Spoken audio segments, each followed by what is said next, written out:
ሰላም ጤና ይስጥልን እንደምዳላችሁ እንዴት አላችሁ በያላችሁበት የዓለም ዳርቻ ሁሉ ሰላም ፍቅርና ደስታ ለእናንተ ለውድ ተመልካቾቻችን ከዚህ ከካናዳ ከካልጋሪ ካናዳ ላንድ አፍታ ከተሰኘው ፕሮግራማችን ምኞታችንን እናደርሳችኋለን። የምትመለከቱት ቻናል ዋን ኢትዮጵያ ነው። በዚህ ፕሮግራም ላይ እንግዲህ የተለያዩ ፕሮግራሞችን ወደናንተ የምናደርስ እንደሆነ ይታወቃል። የተለያዩ ቦታዎችን እናስጎበኛለን። ብናያቸው ለሀገራችን ቢተርፉ ብለን የምናስባቸው ነገሮች ለናንተ ያደረሰን ቆይታ አድርገናል። እንደዚሁም ደግሞ የተለያዩ ሰዎችን የህይወት ታሪክ እንዲያካፍሉ እድል ሰተን የተለያዩ ሰዎች የህይወት ታሪክ እያካፈሉ ከብዙዎቹ ብዙ ነገር ተምረናል። ዛሬም በግሉ የስራ ዘርፍ ተሰማርቶ ውጤታማ ከሆነ አንድ ባለሀብት ጋር ቆይታ እናደርጋለን። ይህ ባለሀብት እንግዲህ ከኢትዮጵያ ተሰዶ ካናዳ መጥቶ የራሱን ቢዝነስ ኦን አድርጎ እንግዲህ በጣም በተሻለ ደረጃ ላይ የሚገኝና እንደዚሁም ደግሞ ለብዙዎች የስራ እድል የፈጠረ ሰው ነው። ይህ ሰው ማን ነው? አብረን ገብተን እናገኘዋለን። እናንተ ብቻ ከኛ ጋር ቆይታ አድርጉ። ተከተሉ።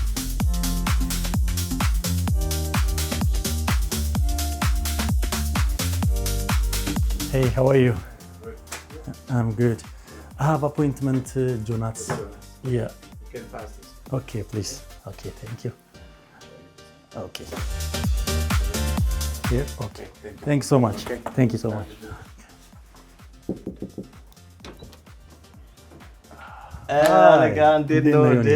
እንኳን ደህና መጣ።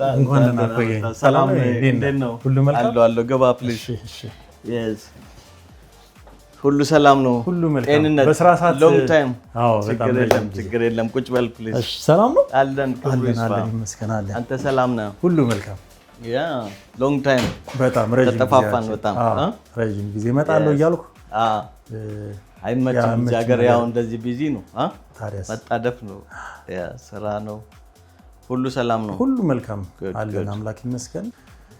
ዮኒ እንግዲህ አልፍቼ አድክሜ በተደጋጋሚ ቀጥሬ እየቀጣሁ ያው የሀገር ሁኔታ ታውቀዋለህ። ዛሬ ግን ሞላለኝና ከአንተ ጋር ቆይታ ለማድረግ ችያለሁ። በጣም ደስ ብሎኛል። እንደው እስኪ ከአንተ ጋር ቆይታ ስናደርግ ከአንተ ብዙ ነገሮች እንማራለን የሚል ተስፋ አለኝ።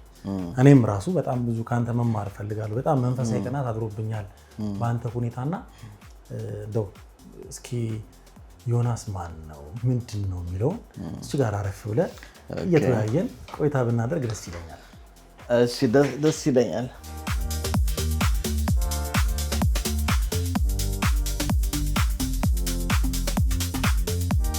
ዮኒ እንግዲህ ከአንተ ጋር ቆይታ እንድናደርግ ፈቅደህልን ዛሬ እንግዲህ በጣም ጠባብ ከሆነው ጊዜ ላይ አመቻችተህ እንድንገናኝ ሆኗል። በአብዛኛው እኔ ነኝ እየቀጠርኩ የጠፋሁት። ያው የሀገሩ ባህሪ ይታወቃል። እንግዲህ እድሉን ሰጥተኸኛልና ያለችዋን ጊዜ ጠምቄ ዮናስ ማን ነው ይባል እስኪ ዮናስን አስተዋውቀን። ዮናስ ያው የሁለት ልጆች አባት፣ ጆናስ ድራይቪንግ ስኩል ባለቤት እና ጆናስ ፕሮፐርቲ እና ድራይቪንግ ኢንስትራክተር ፕሮፌሽን። ያ ዮናስ ብንል ለዚህ ጋር ነው። አይ ደስ ይላል። ዮናስ እንግዲህ ሰዎች በተለያየ መንገድ ነው ካናዳ ገባን የሚሉት። የተለያዩ ሪዝኖች ይሰጣሉ፣ የተለያዩ ምክንያቶች ይሰጣሉ። ግማሹ በጋብቻ መጥቶ ይላል፣ ግማሹ በትምህርት መጥቶ ይላል፣ ግማሹ ደግሞ በኢንቪቴሽን መጣው ምናምን ይላልና ዮናስ ከኢትዮጵያ ሲመጣ የሆኑ ሀገሮች ገብቶ ነበር የሚባል ወሬ ሰማሁ። ከዛ በኋላ ነው እዚህ ሀገር የመጣው የሚል ነገር ሰማሁና ከኢትዮጵያ ስትወጣ እንዴት ነበር አወጣጥ? በምን መልኩ ነበር የወጣው? ከዛ ሴት ሀገር ነበርክ?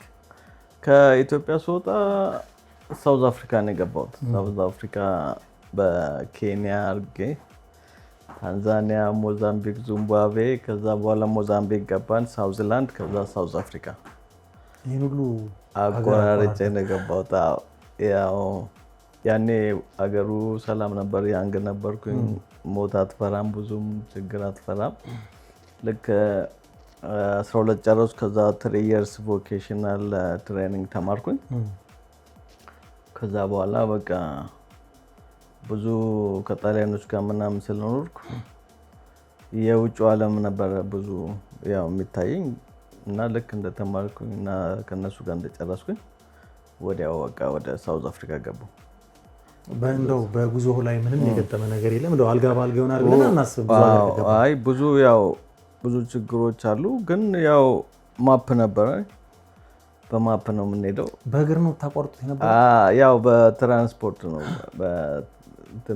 ትራንስፖርት አለ፣ በመርከብ አለ፣ አንድ የተወሰነ በመርከብ። ከዛ በኋላ በእግር ብዙ አትሄድም። ያው ቦርደሩን ስታቋርጥ ብቻ ነው በእግር ትንሽ ይሄድ ነው። ያን ያለ የከፋ እንትን የለውም ጉዞ።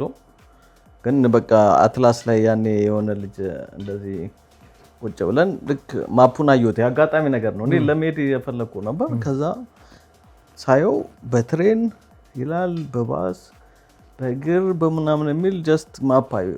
ኦ ማይ ጋድ ይሄንንማ በቃ ለኔ ነው ምናምን ያዘጋጀልኝ ምናምን ብዬ ከዛ በኋላ እሱን ሰጠኝ። ከዛ በኋላ በዛ መሰረት ከዚህ ኬንያ፣ ከኬንያ ታንዛኒያ፣ ሞዛምቢክ፣ ዚምባብዌ፣ ሳውዝ ዜላንድ አደረግና ሳውዝ አፍሪካ ገባ። ያኔ ደግሞ ያው ብዙ ሰው ይሄድ ነበር። ከዛ እንደዛ አድርገን እዛ ገባን። ብዙ ያው መንገድ ላይ አንድ ልጅ ብቻ ከዚህ ከኢትዮጵያ ስንነሳ 3 ወንድ 1 ሴት ነበርን። ከዛ አንድ ልጅ ወደ ኬንያ ስንገባ እንትን ያዘው ቢጫ ወባ ምናምን ነበር። ከዛ ግን ዶክተሩ አላወቀውም ቢጫ ወባ መሆኑ። ዳዶኑ ሌላ ትሪትመንት ያው ጀስት ኖርማል ትሪትመንት ነው ብሎ እንትን እያለው ከዛ እሱ አረፈ እዛ። በቃ አልቻለውም። ቢጫ ወባ ደግሞ ትክክለኛውን ሜዲኬሽን እና ትክክለኛውን ትሪትመንት ካላገኘ አደጋ አለው። በዛ ምክንያት አንድ ሰው በህይወት እንትን አለ፣ ተለየን። ጓደኛችን አብሮ አደጋችን ነበር። በጣም አዘንን ምናምን ነገር። እዛው ኬንያ ውስጥ ደግሞ ብዙ ልጆች ነበሩ፣ እነሱም አገዙን ምናምን። እዛ እሱን አዘን ተወጣንና ተረጋግተን ከጉዞ ቀጠልን። ከዛ ሳውዝ አፍሪካ ደረስን። ሳውዝ አፍሪካ እንደ 4 ዓመት ምናምን ኖርኩ። ሳውዝ አፍሪካ ስትኖር ምን ነገር ሰራ? ምን ስራዎች ሰራ? እዛም እንደ ንግድ ነው፣ ሌላ ስራ የለም። ምን ዘርፍ ላይ ነበር? እኔ በቃ ሁሉንም ነገር ነው የምሸጠው። ዊንተር ሲመጣ የዊንተር ልብሶች ምናምን ነገር እሸጣለሁ። ሳመር ሲመጣ ደግሞ ሲሊፐሮች ምናምን፣ ቲሸርቶች፣ እነዚህ ሪቦክ፣ ናይክ፣ ፊላ ምናምን እዛው የሚታተሙ ምናምን አሉ። ስታምፕ እየተደረገ ፕሌኑ ተገዝቶ እንደዛ አይነት ቢዝነስ። በጣም የቢዝነስ ሀገር ነው ሳውዝ አፍሪካ። በጣም አሜዚንግ የሆነ ሀገር ነው እና ብር በጣም ሰው መግዛት ይወዳል። ሱስ አለበት የመግዛት። ገንዘብ ከያዘ በቃ ወደኋላ አይልም። መታወቂያ አይደለም ገንዘብ አታስቀምጡ ምናምን ነው የሚሉት እንድትጠቀሙበት እና በጣም መግዛት ይወዳሉ። እኔ ደግሞ በጣም እንትን ነበር፣ ጎበዝ ነኝ። አሻሻጥ እቃ ምናምን አውቃለሁ። ከዛ ንግድ ግን እዛው ነው በቃ ኑሮ ስለሆነ ነጋዴ እንጂ ንግድን እዛ ጀመርክ? እዛው ነው። ካናዳ አስከተልከው? አዎ። ከዛ በኋላ በቃ ያው ሰልፍ ኮንፊደንስ ምናምን ኦኬ፣ ነገደም መኖር እንደምችል ሁሉም አሁን ሳውዝ አፍሪካ ያለ ሰው በአብዛኛው በእንትን ነው የሚተዳደሩ፣ በንግድ ነው። ተቀጥሮ የሚሰራ ብዙ የለም፣ ለአበሻ ካልሆነ በስተቀር ሌላ ቦታ የሚቀጠር ብዙ የለም። እና እንደዛ ነበር። ከዛ ወደዚህ መጣሁ።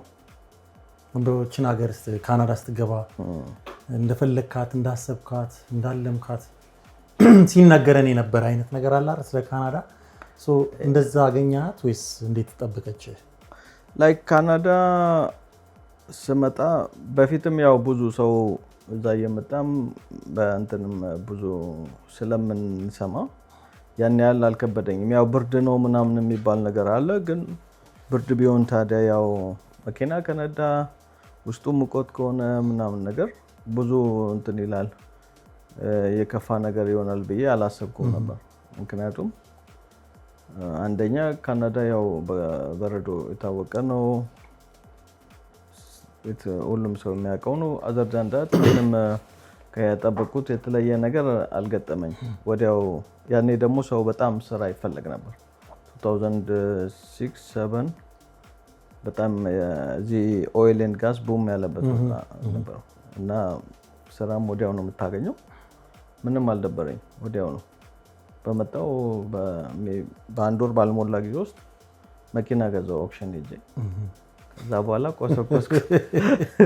እዛም ስለምነዳ ያለ መኪና ይደብረኛል በጣምና ወዲያው ከኦክሽን ገዛው። ከዛ በኋላ በቃ እንትን ኢንሹራንስም ያኔ በክላስ 7 አዲስ ኮንክ አይሰጡም ነበር በሆነ ኮሳይነር ምናምን አድርጌ በዛ ያው በመኪና ኮንክ በረዶም ተሸውደዋል ብዙ ከባድ አይደለም ከባባድ ስራዎች ገጥመዋል ወይስ ኖርማሊ ቀለል ያሉ ስራዎች ነበሩ ላንተ ቀለል ያለ ስራ ነው ያው እንደመጣው እንትን አንደኛው እዚህ ሮኪቪ ሆስፒታል ነበር የምሰራው እና ፓርኪንግ ነው ሰው ሲወጣ ሲገባ እንትን ማለት ነው ቲኬት ገንዘብ ኮሌክት ታደርጋለህ ፓርኪንግ አቴንዳንት ነው ከዛ ደግሞ ልክ እዛ እንደጨረስኩኝ ደግሞ ማታ ላይ ሲኒፕሌክስ ሺኖክ ሞል ፊልም ቤት ሰራለሁ ኦኬ ሁለት ስራ ነበር የምሰራው እና ያ ጥሩ ነበር ቀላል ነው ጀስት ሲኒፕሌክስም ቲኬት መቁረጥ ምናምን ነው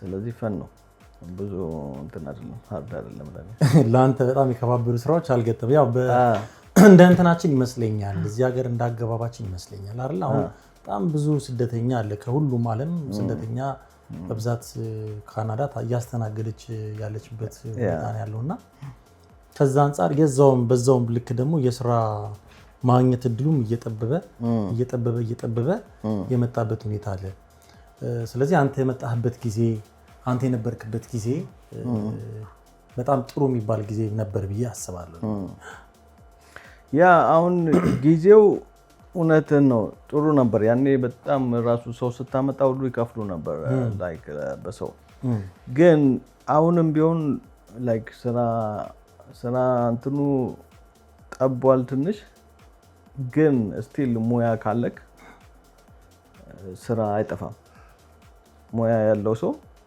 ስራ ያጣም ለምሳሌ ፔይንቲንግ ጆብ ራይት ትራክ ድራይቨር ሜካኒክ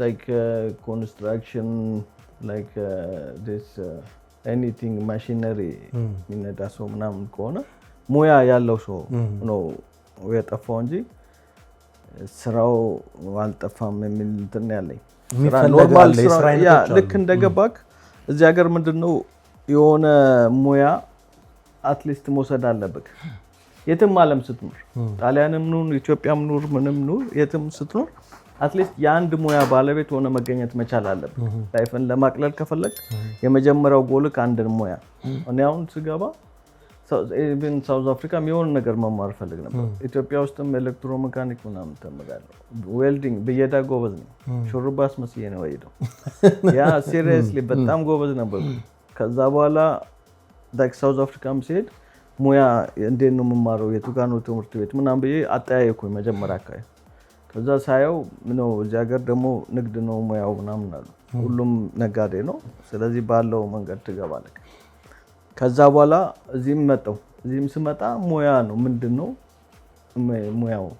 ሙያ የትኛውን በማር ይቻላል የሀገሪቷን እንትን መውሰድ አለበት ከዛ ትንሽ ኮርስ ከወሰድክ እንደመጣውም የሆነ እንትን ተምሬያለሁ ከስተመር ሰርቪስ እና ሪፕሬዘንታቲቭ ኮርስ ወስጃለሁ ስለዚህ የሆነ ነገር መማር አለበት እነዚህ ነገሮች ለማግኘት ምናምን ቻልኩት ወዲያው እሱ ነው ግን ብዙ ጊዜ አይደለም ትምህርቱ አንድ 3 ወር ምናምን ግን በዛው ሲስተም ውስጥ ይቀጥላል ራይት ምን ተምራል ስትባል ከስተመር ሰርቪስ ሪፕሬዘንታቲቭ ከዛ በኋላ ለቲኬት ኦፊስም ፍሮንት ዴስክም አፕላይ ስታደርግ ኦልሬዲ ሰርቲፊኬት አለክ አትሊስት ከዛ መካኒክም አትሊስት ፉሊ 4 years 6 years ባትማረው የተወሰነ ጊዜ ብትማረው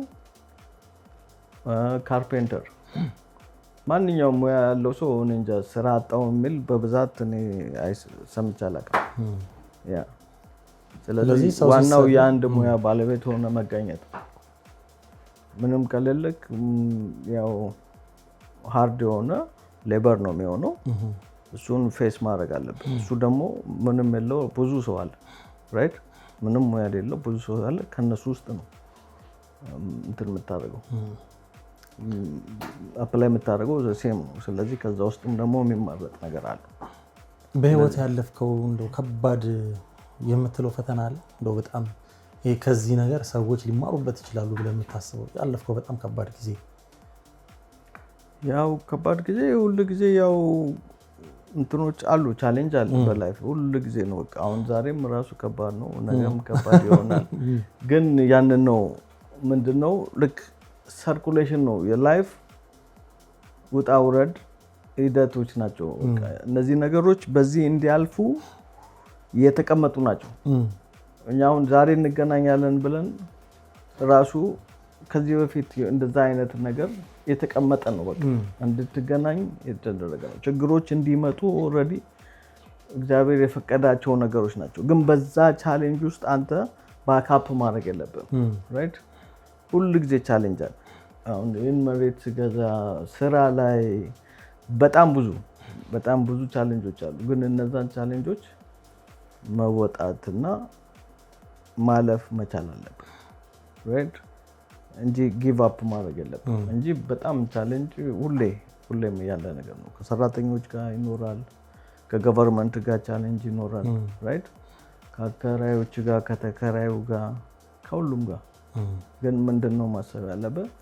ኦኬ እንዴት ነው ማልፈው ራይት አንድ ነገር ከከበደክ ማማከር የምታማክረው ግን አሁን ዶክተር ጋር ሄደክ ስለ መካኒክ እንድታወራው ፕሮብሌም ነው አብዷል ሰውዬ ነው። ስለዚህ የሆነ ችግር ካለብህ ሎየር ጋር ራይት ኢሚግሬሽን ችግር ካለ ኢሚግሬሽን ኮንሰልታንቱ ጋር እንትኑን መምረጥ ዘርፉን መምረጥ እና የምታማክረው ነገር እንትና በጣም ወሳኝ ነገር ነው። ማንን ነው የምታማክረው እንጂ አሁን ለምሳሌ ሌላ ሰው ምንም ሙያ የሌለው ሰው ምንም ኖሌጁ ስለዛ ነገር የሌለው ሰው ጋር ሄደህ ብታማክረው ስትረስ እና ሌላ ፍራስትሬሽን እንዲህ ሊሆን ይችላል እንደዛ ሊሆን ይችላል በሚል ጭራሽ እንደውም እንትን ነው ታከብደዋለህ ነገሩ ራይት። እና አሁን እኔ ላይክ ከቴናንቴ ጋር ባለፈው የሆነ ትንሽ ችግር ነበር። ስለዚህ ለሌላ ሰው ስታማክረው እንደዚህ አድርግ እንደዛ ሮንግ ኢንፎርሜሽን ሊያደርግ ይችላል አይደል? ቆልፍበትና ምናምን ሌላ ችግር ውስጥ ነው የምትገባው። ግን ወደ ራይት ወደ ጠበቃ ጋር ብዙ ቻርጅ አያደርጉም። የተወሰነ ከፍለክ ወይም ፍሪ ህገ በተከተለ መንገዱ ብታማክር ሶሉሽኑ ስሙዝ ይሆንና ጸጥ ነው ያደርገው። ጸጥ እንደምንትን ነው። ስለዚህ ያንን ትክክለኛው ቦታ ሄደህ ማማከር በጣም ወሳኝነት አለ። ያለበለዚያ ራስን ልፍታው ካልክ ማይሆን ነገር ነው። ሌላ ነገር ውስጥ ጊዜ ይወስዳል ራይት ገንዘብን ይወስዳል፣ ብሬንን እንትን ያደርጋል፣ ያስጨንቃል፣ ትሬን ያደርጋል። ስለዚህ ያ ሶሉሽኑ ራይት ፕሌስ ራይት ቱልስ የሚባል ነገር አለ። በ10 ቁጥር መፍቻ የ9 ቁጥር ብሎ ልፍታ ብትል ማይመጣው ነገር ያ አሪፍ። እንደው አንድ ነገር በጣም ውስጤን የሚያደርገኝ ምን መሰለህ፣ አንድ ሰው ተሰዶ ከሌላ ሀገር ያው ኢትዮጵያኖች ነን ወይ ኤርትራኖች ሆነን በአበሻ ኮሚኒቲ እናስበውና ተሰደን ወደ አንድ ሀገር ስንመጣ ማድረግ ያለብን ነገሮች ምንድን ናቸው? ካለ የህይወት ኤክስፒሪየንስ አንፃር ማለት ነው። ተሰዶ አንድ ሰው ወደዚህ ከመጣ ምን ማድረግ አለበት? ድጋሚ ደግሞ ከዚህ ከመንጃ ፍቃድ ጋር በተያያዘ እንዳልከው ከዚህ በፊትም እንደነገርከኝ ብድር ቆሞ ነበረ። አሁን ምን ላይ ደረሰ እሱ ነገር? ያው ብዙ ልጆች መማር ይፈልጋሉ፣ ቶሎ ህይወታቸው መቀየር ይፈልጋሉ፣ በኢኮኖሚ ራሳቸውን ቢውልድ ማድረግ ይፈልጋሉና ከሱ ጋር በተያያዘ የምትሰጠን መረጃ ካለ እባክህ። ላይክ አሁን ከማንኛውም ሀገር ሲመጡ የመጀመሪያ ማድረግ ያለባቸው ላይሰንሳቸውን ይዞ መምጣት። ያን ላይሰንስ ሲመጣ ሳይቀየር ይምጣ። አንዳንዶቹ ኢንተርናሽናል አደርጋለሁ ምናምን ብለው ቀይረውት ይመጣሉ እና የተሰጠበት ቀን ነው የሚታየው እዚህ ሀገር ሲመጡ። የተሰጠበት ቀን ደግሞ አሁን ሊመጡ ሲሉ ከሆነ 3 ወር 4 ወር 1 ዓመት ከሆነ ከእንደገና እንደ አዲስ ነው የሚጀምሩት። ስለዚህ ያኛውን ራሱን አሳድሰው ኦልድ መሆን አለበት። አትሊስት 2 ዓመት እና ከዛ በላይ ኦልድ መሆን አለበት። በትንሹ 2 ዓመት ከዛ በላይ ከሆነ ቀጥታ መጥተው እዚህ እሱን ሰረንደር አድርገው ለገቨርንመንት ይሰጣሉ። ኖሌጅ ቴስት ይፈተናሉ። ከዛ 3 ዓመት የመጠበቅ እድሉ ይቀንሳል። ያለበለዚያ ግን ወይ ዴት ኦፍ በርዝ ወይ አዲስ ምናምን ካመጡ ግን 3 ዓመት ይፈጅባቸዋል። ለስቴፕ ወደ ኮመርሻል እስከሚደርሱ ድረስ ወይስ ፉል እስከሚሆኑ እና ላይፋቸው ትንሽ ሄቪ ነው የሚሆነው በጣም። ለክላስ 1 ደግሞ አሁን ብድር ቆሞ ነበር፣ ትላንትና ተፈቀደልን። በጣም ደስ የሚል ዜና ነው። ወዲያው በ5 ደቂቃ በ10 ደቂቃ ውስጥ አፕሩቭ መሆናቸውን ወይም ፕሪ አፕሩቭ መሆናቸውን ማወቅ ይቻላል እና እስከ $10,000 ብድር ይሰጣቸዋል። 0 ዳውን ፔመንት ነው። በዛ መማር ይችላሉ እና በ7 ዓመት ምናምን የሚከፈል ነው። ኢንተረስቱም ሎ ነው። ኢትስ ጉድ ኦፖርቹኒቲ ነው በጣም። በስተመጨረሻ ዮኒ መኪና መንዳት ለሚፈሩ ሰዎች እዚህም ሀገር በጣም ብዙ 20 ዓመት 15 ዓመት ምናምን ቆይተው መንጃ ፈቃድ ያለወጡ ሰዎች አሉ። ለእነሱ የምታስተላልፈው መልዕክት ካለ እንስማና ለዛሬ እንግዲህ ፕሮግራማችን እንቋጫለን። መንጃ ፈቃድ ላላወጡ ለሚፈሩ ሰዎች በጣም እንትን ነው ላይክ የሚፈራ ነገር አይደለም። ራይት መጀመሪያ የሚፈሩት ፕሮፐር የሆነ ቦታ ሄደው ስላልተማሩ ነው። ከዛ በኋላ ካልተማርክ ዝም ብለህ በፋሚሊ ወይም ዝም ብለህ በድፍረት ከነዳው ምን ይሆናል? አክሲደንት ልትፈጥር ትችላለህ። ከዛ ያ ትሮማ ይሆናል። በቃ ቴክ ዩ ሎንግ ታይም 6 ወር ይፈጃል፣ 1 ዓመት ይፈጃል፣ 2 ዓመት ሊፈጅብህ ይችላል። ልክ መኪናውን ስትይዘው አክሲደንቱ ነው የሚታይክ። እሱ ነገር እንዳይሆን ከመጀመሪያውኑ ምንድነው ማድረግ አለባቸው? በትክክል ፕሮፐር የሆነ ትሬኒንግ ፍቃድ የተሰጣቸው ጋር ሄዶ መማር። ድራይቪንግ ስኩል አለ፣ ድራይቪንግ ስኩል ሄዶ መማር። ከዛ በኋላ ኖሌጅ ይኖራል። አንተ የሆነ ነገር ላይክ የምታውቀው ነገር ሲሆን ያን የምታውቀውን ነገር አፕላይ ለማድረግ ምንም የሚያስፈራ ነገር የለውም አይደል? ግን እነሱ ድራይቪንግ ስኩል ሳይሄዱ ነው መጀመሪያውኑ የሆነ ሚስቴክ ከሰሩ ከዛ በኋላ በጣም ይፈሩታል። ያ አንደኛው ነው። ሁለተኛው ደግሞ ሞር ኤክስፒሪየንስ ላይክ ፕራክቲስ ነው ሞር ፐርፌክት የሚያደርጋቸው። አሁን አንዳንድ ሰው 10 ሰዓት ተምሮ በቃ በ10 ሰዓት ውስጥ የሚችል ይመስለዋል። እንደዛ አይደለም።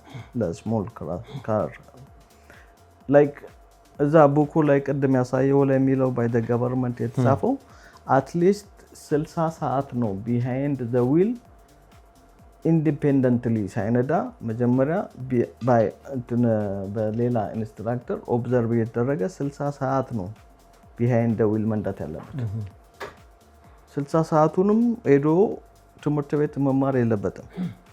10 ሰዓት 20 ሰዓት ከተሟላ በኋላ ብሬክ እና ነዳጅን በደንብ ከለየ በኋላ ከፋሚሊ ሜምበር ጋር 1 ዓመት ወጣ ገባ እያለ ይነዳል። ከዛ በዛ መሃል 60 ሰዓት በላይ ከነዳ 75% ወይም ከዛ በላይ በራሱ ኢንዲፔንደንትሊ መንዳት ይችላል። ስለዚህ ያኔ ሴቭ ነው ኦን ደ ሮድ ሲወጣ። ከእንደገና ኢንሹራንስ ይቀንስላቸዋል። ኢንሹራንስ ሄደው ድራይቪንግ ስኩል ከተማሩ ገቨርንመንቱ ሳፖርት ስለሚያደርግ ኢንሹራንሱን ያንን ሰርቲፊኬት ስንሰጣቸው ኢንሹራንስ ይቀንሳል። ስለዚህ የተማሩበት ይመለሳል ማለት ነው እናናዘሩ ወይ አይደል? ስለዚህ ገቨርንመንትም ለዛ ነው ሳፖርት የሚያደርገው ሴቭ እንዲሆኑ ስለሚፈልግ ነው። መንገድ ላይ ሲወጡ እነሱ ወጥተው በሰላም ከገቡ ገቨርንመንቱ አንደኛ አትራፊ ነው ራይት። ሄደው ግን ሌላ ሰው የሚገጩ ከሆነ ያ ሰውዬ ሆስፒታል የሚሄድ ከሆነ ኤአይ የሚከፈለው ከሆነ አትራፊ አይደለም ገቨርንመንቱ። ስለዚህ ከወዲሁ እነዚህን ትምህርት ቤት ሄዶ ተምረው ሰርቲፊኬት ካመጡ ኢንሹራንስ ካምፓኒዎች እንዲቀንሱላቸው ገቨርንመንቱ ነው ሳፖርት የሚያደርገው እና ኢንሹራንስ ካምፓኒዎችም ቤኔፊት ይኖራቸዋል። ያለበለዚያ ግን በክላስ 5 በክላስ 7 ዝም ብሎ እየነዱ አክሲደንት እየፈጠሩ ትኬት በትኬት እየሆኑ ትኬት ራሱ ሲኖራቸው ኢንሹራንሱ ይጨምራል። ስለዚህ ያንን አቮይድ ለማድረግ ያንን ነገር በደንብ ማወቅ ራይት እና ቢማሩ አሪፍ ነው። ቢማሩ በጣም አትራፊ ናቸው ከሚገባው በላይ። 500 1000 የሚከፈለው ነገር በጣም ነቲንግ ነው ለትምህርት። ላይፍ ታይም ነው ትምህርቱ ላይፍ ታይም። ይሄ ጀስት ላይክ 3 ወር የምትጠቀምበትና ከዛ በኋላ የምትረሳው አይደለም። ላይፍ ታይም የምጠቀምበት ነገር ነው። ስለዚህ በጣም ሄደው ድራይቪንግ ስኩል እንዲማሩ በጣም አበረታታለሁ። በጣም አመሰግናለሁ ዮኒ። እንግዲህ ግቢ ውስጥ ገብተን ደግሞ ምን እንደሚመስልም ታሳየናለህ። አብረንም ስለቆየን በጣም ደስ ይለኛል። ለሌላ ጊዜ ደግሞ እንዳልከው በተለያዩ ሪል ስቴቶች ተሰማርተህ በሀብት ላይ ሀብት እግዚአብሔር አድሎ እንደምንገናኝ ተስፋ አድርጋለሁ። እኔም በጣም አመሰግናለሁ ስለመጣችሁ። ያው እናንተም እንግዲህ ስላያችሁን በጣም እናመሰግናለን። ቴንክ ዩ